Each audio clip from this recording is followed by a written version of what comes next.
बिस्मिल्लाहिर्रहमानिर्रहीम। अस्सलामुअलैकुम students, class 8 geography और लेक्चर नंबर 3।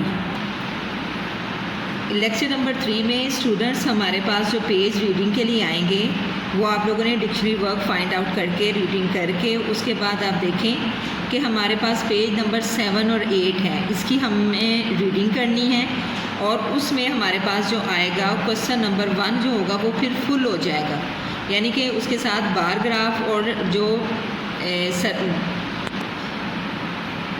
इसमें हमारे पास जो आएगा क्वेश्चन नंबर फुल हो जाएगा फर्स्ट वन, उसमें हमारे पास बार ग्राफ और पाई ग्राफ जो है वो ड्रॉ करना पड़ेगा। और इसके साथ साथ हम स्टूडेंट्स बुक वर्क भी करेंगे। बुक वर्क के साथ साथ हमें जो है बात करूँगी स्टूडेंट्स, हम इसमें क्वेश्चन ये जो रीडिंग हमारे पास है 7 और 8 पेज की, उसके साथ साथ हमारा क्या होगा, बुक वर्क भी होगा। बुक वर्क के साथ साथ आपने की पॉइंट्स जो हैं वो सारे करने हैं। की पॉइंट्स आप लोगों के पास जो होते हैं वो इसलिए होते हैं कि इसमें ऑब्जेक्टिव आपका शामिल होता है। इसमें से हम ऑब्जेक्टिव लेते हैं, यानी कि ये ट्रू फॉल्स हो सकते हैं, ये फिलिंग दी ब्लैंक्स हो सकती हैं, ये आप लोगों के पास MCQs में से आ सकते हैं। और ये भी जो आप लोगों ने बुक वर्क करना है ये आप लोगों ने इस तरह करना है कि इसमें सारे जो हैं ऑब्जेक्टिव शामिल हैं, यानी कि ये अगर MCQs आप लोगों के पास 5 हैं तो सिर्फ ये MCQs नहीं हैं, इसमें से हम फिलिंग दी ब्लैंक्स भी दे सकते हैं, ट्रू फॉल्स भी दे सकते हैं और हम MCQs भी बना के दे सकते हैं। इसके साथ साथ ये हमारा यूनिट कंप्लीट हो गया है।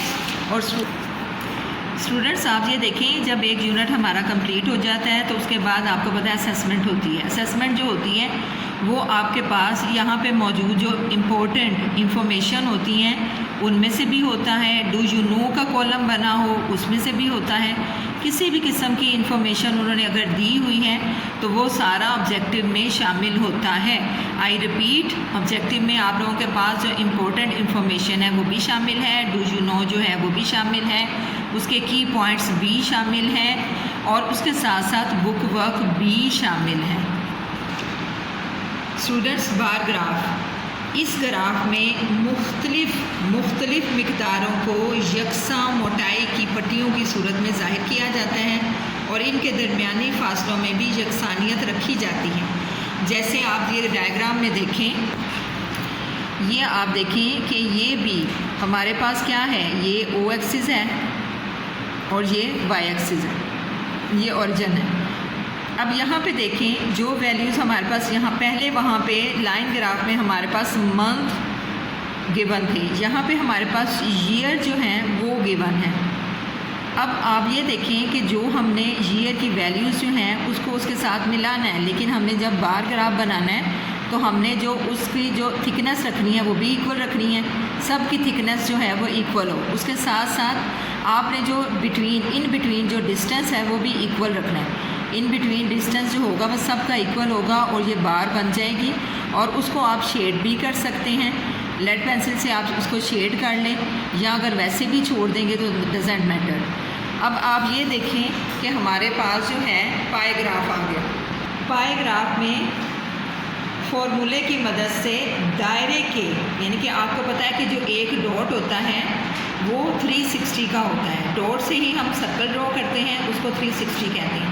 तो 360 के ज़ावियों को मुख्तलिफ हिस्सों में तकसीम कर दिया जाता है और फिर उनको शेड भी कर सकते हैं और उनकी वैल्यूज़ जो हैं वो वहाँ मेंशन कर देते हैं। जैसे अब देखें फॉर्मूला इसका है गिवन क्वांटिटी मल्टीप्लाइड बाय 100 और फिर टोटल क्वांटिटी।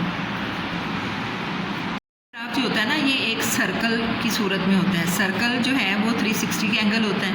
अब इसमें जितनी भी वैल्यूज़ होंगी उसकी हमने परसेंटेज, अब जब हम उसकी वैल्यू फाइंड आउट करेंगे तो हमारे पास क्या फार्मूला है, परसेंटेज वैल्यू मल्टीप्लाइड बाय 360 और डिवाइडेड बाय 100। और आप देखें जो जितने भी सेक्टर जो आए हैं उसी के अकॉर्डिंग उनको फिर आप कलर भी कर सकते हैं और अगर आप कलर ना करें जस्ट उसकी जो है आप परसेंटेज शो कर दें तो ठीक है, वो भी राइट है। अब स्टूडेंट्स आप लोगों ने क्या करना है, आप लोगों का ये सारा फर्स्ट क्वेश्चन जो है वो कंप्लीट हो गया है। इसमें आप लोग अकॉर्डिंग टू क्वेश्चन आप लाइन ग्राफ, बार ग्राफ और पाई ग्राफ जो है वो साथ में ड्रॉ भी करेंगे। इसके साथ साथ अब मैं आप लोगों को बुक वर्क करवा देती हूँ। आप लोगों ने बुक वर्क भी कर लेना है, लर्न भी करना है और उसको राइट भी करना है। अच्छा स्टूडेंट्स, जैसे मैंने आपको स्टार्टिंग में बताया था कि हमारे पास ऑब्जेक्टिव जो है वो बुक वर्क में से आता है, की पॉइंट्स में से आता है, जो इन्फॉर्मेशन दी होती है उसमें से आता है, जो डू यू नो होते हैं उसमें से आता है, रीडिंग में से भी समटाइम और क्वेश्चन में से भी आ जाता है। तो आप लोगों ने उसको अंडरस्टैंड करके यानी कि बहुत ज़्यादा अच्छी तरह समझकर और फिर आप लोगों ने लर्न करना है। Learn should be strongly. अब यहाँ पे देखिए हमारे पास 5 MCQs हैं। ये 5 MCQs जो हैं मे बी कुछ पुरानी बुक्स या कुछ नई बुक्स में डिफरेंट हो, तो अगर आप लोगों के पास इसके अलावा कोई होगा तो वो भी आप लोगों ने सॉल्व करना है, और अगर इनमें से कोई आपके पास नहीं होगा तो वो भी आप लोगों ने वहाँ पे राइट कर लेना है। The first one is In many countries of the world, the census is held after a period of जी बिल्कुल ठीक 10 years.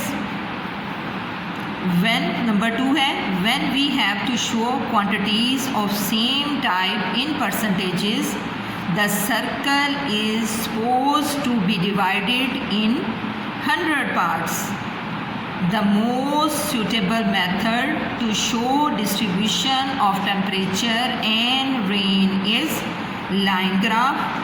And the fourth one is unproductive or uninhabited areas in the map are left blank पे होते हैं.